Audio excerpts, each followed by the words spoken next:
يا صباح الفل او مساءه من محافظه السويس الى القاهره. النهارده هنروح على مدينه الرحمن في المطريه، هنشوف الدنيا هتمشي ايه والاجواء الرمضانيه هناك ايه. يلا بينا نقول توكلنا على الله. واحنا كده وصلنا ميدان المطريه وقلنا على الله التسهيل. واول واحد وقفناه النهارده معانا الاسطى حازم. حازم عامل ايه يا باشا؟ كل سنه وانت طيب. كل سنه وانتم طيبين جميعا. هتودينا فين دلوقتي؟ هوديكم عزبة حماده عند المائده. كل سنه وانت طيب. طيب يا كبير وسنه سعيده عليكم كلنا يا رب. يلا يا سوايسة شدوا حيلكم معانا وادعوا لنا بالتسهيل ان شاء الله.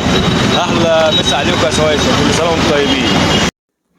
بس يا سيدي وهنا وصلنا عزبة حمادة بميدان المطرية. شايفين الناس متجمعة ازاي، شايفين الحب، شايفين البهجة. بسم الله ما شاء الله، حاطين شعارات على الحيطان ومبيضين الشوارع. حاجة بسم الله ما شاء الله يتقال عليها عظمة. الناس كلها شغالة هنا بحب.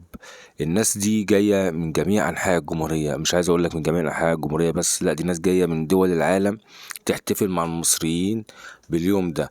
بص شايفين كلمة لمة الصحاب، لمة الصحاب حاجة جميلة ما شاء الله. وهناك كلهم بيحيوا المطرية.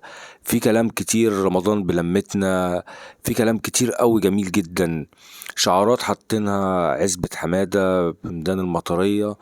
التجمع هنا هو كان العدد ما شاء الله يفوق ال25,000 بني آدم. هنا هو مش هتعرف تحط رجليك، مش هتعرف من الفرحة ومن السعادة، ومفيش حد متضايق من حد رغم التكدس ده كله، إلا مفيش حد متضايق من حد، مفيش حد بيجي على حد. ما شاء الله الأكل هناك كان كتير بسم الله ما شاء الله. اللهم بارك اللهم بارك اللهم بارك. حاطين صور للناس اللي بدأت المائدة من أول ما قالت يا مائدة. وهنا كان في لقاء مع الشباب الحلوين دول، مع مذيعة زميلة بس مش عارف اسمها ايه بصراحة. وهنا شايفين الشارع ده كان آخر شارع في التحضير. شباب المطرية داخلين بفرحة.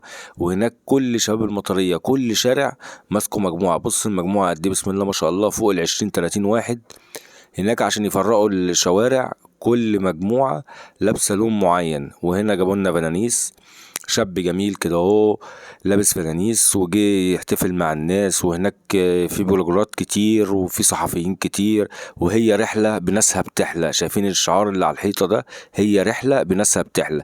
ودي صور الناس اللي هي كانت في أول المائدة، اللي اخترعوا الفطار الجماعي. مش هنقول مائدة، فطار جماعي.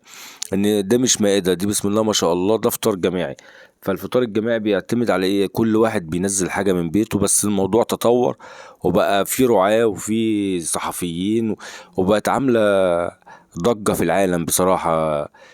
الفطار الجماعي بتاع عزبة حمادة بميدان المطرية ما شاء الله كلها فرحة. وهنا كان في أغاني وفي دي جي، بس طبعا عشان حقوق البث ما ينفعش نشغل أغاني. بس ممكن نشغل لكم حتة صغيرة كده اهو، بس شوية كده نتكلم الأول على المائدة وبعد كده ايه هنعمل اللي انتوا عايزينه.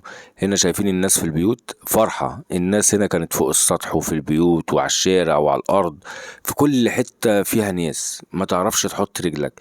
اليوم كان جميل وكان روعة. وكل سنة وانتوا طيبين، ورب يجعلها سنة سعيدة عليكم ودايما متجمعين. الله على لمة الصحاب. شايفين الكلمة دي؟ الله على لمة الصحاب. بسم الله ما شاء الله، يعني حاجة تفرح بجد. انا نفسي كل محافظة تعمل يوم زي كده اهو في منطقة معينة. كل محافظة لازم يبقى فيه، في كل محافظة 28 محافظة.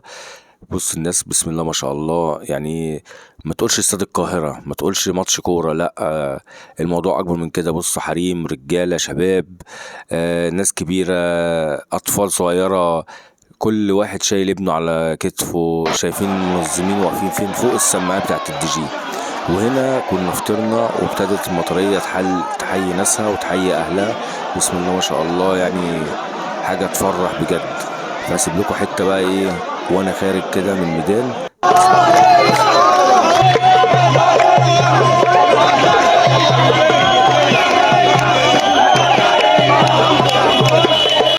وهنا نكون قضينا يومنا في أجواء القاهرة ومائدة المطرية.